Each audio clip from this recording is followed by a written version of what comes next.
Hi guys, during lockdown I've been conducting extensive research into ways of satisfying my need to skate without actually skateboarding.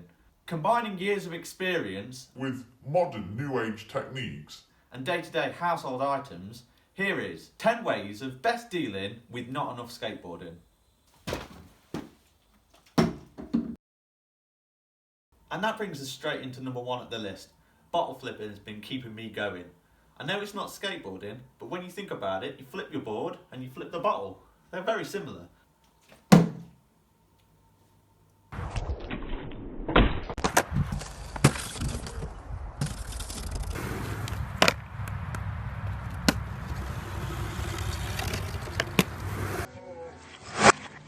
If you want something a little bit more closer to home, a bit more like skateboarding, just get rid of the bottle and get yourself a tech deck.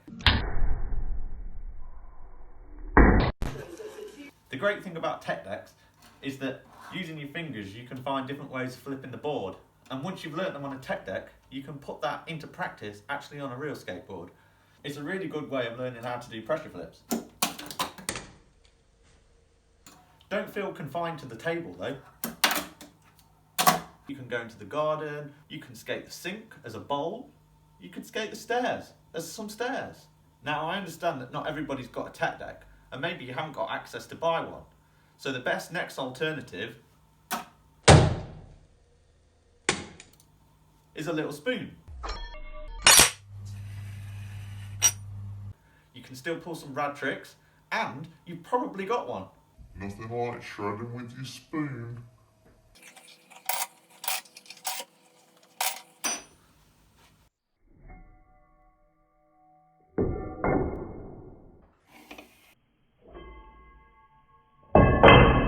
Okay, so you haven't done the washing up and you haven't got a little spoon lying around. What do?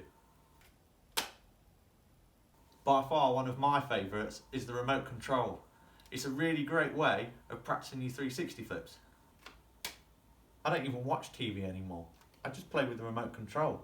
360 flips, 540 flips, 720 flips. Every so often I can even pull a 1080 flip. I must look completely insane playing with a remote control like it's a skateboard, but I know that there's people out there that have done the same. So when you really want to go outside and bust a tray flip and you can't because of lockdown, get your remote control out. YouTube has become a beautiful place for skateboarders. If you're just starting out and you want to learn tricks, you can pretty much go on there and get any tutorial you want for any trick you want. One of my favourite YouTube accounts is the Berrics. I mean, who doesn't love the Berrics, right? By far one of the nicest guys out there is Johnny Geiger. He's a superb skateboarder and he lands some ridiculous tricks that maybe you could get some inspiration from. What is up?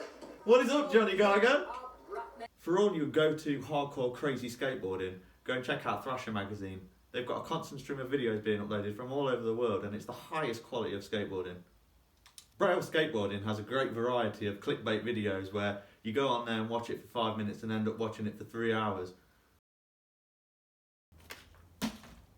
Art and skateboarding go hand in hand, so if you're any good at drawing, maybe you could put pen to paper and design some stickers. We are going to be doing some boards when we get the warehouse back up and going again, so maybe even if you did a good enough design it could go on a board. One of the best ways to practice skateboarding is actually in your mind. Your imagination is a powerful tool. And you can create tricks in your brain that then you can later put into practice on a skateboard. Believe me, I've done it. Several thousand times. By far the best part about skateboarding in your imagination is that you can skateboard with whoever you want. I'm skating with Nigel Houston and Tony Hawk. Sick. I just did a 540 dark slide.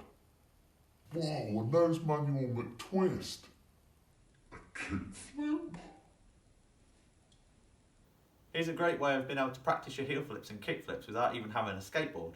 All you need is 2 little pieces of wood and you just put them on top of each other. I'm going to show you right now.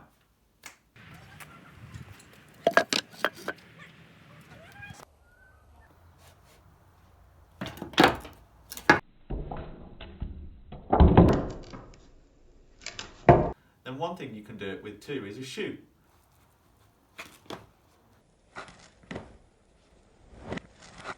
can actually practice all your tricks without any skateboard whatsoever. All you need is your feet and your legs and the knowledge of how to do the tricks. Give it a go.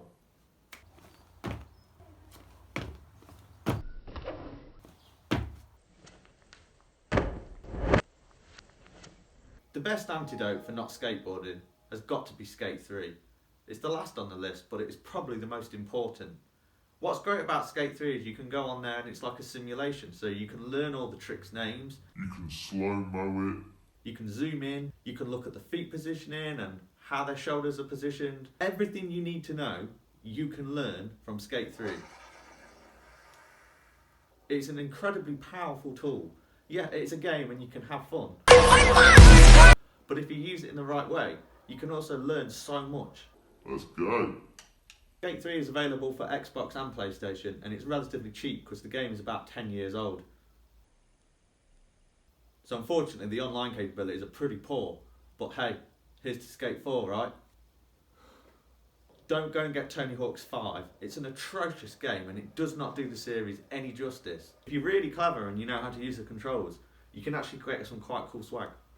I can kickflip. Sometimes you've just got to put this game down though and go out skateboarding, because you don't want to end up just playing the computer game and never actually rolling. Bye, Felicia. Well, it's been a pleasure, guys.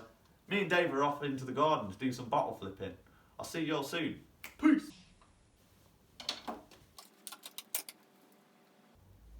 Dave, do a bottle flip. Bye, Felicia.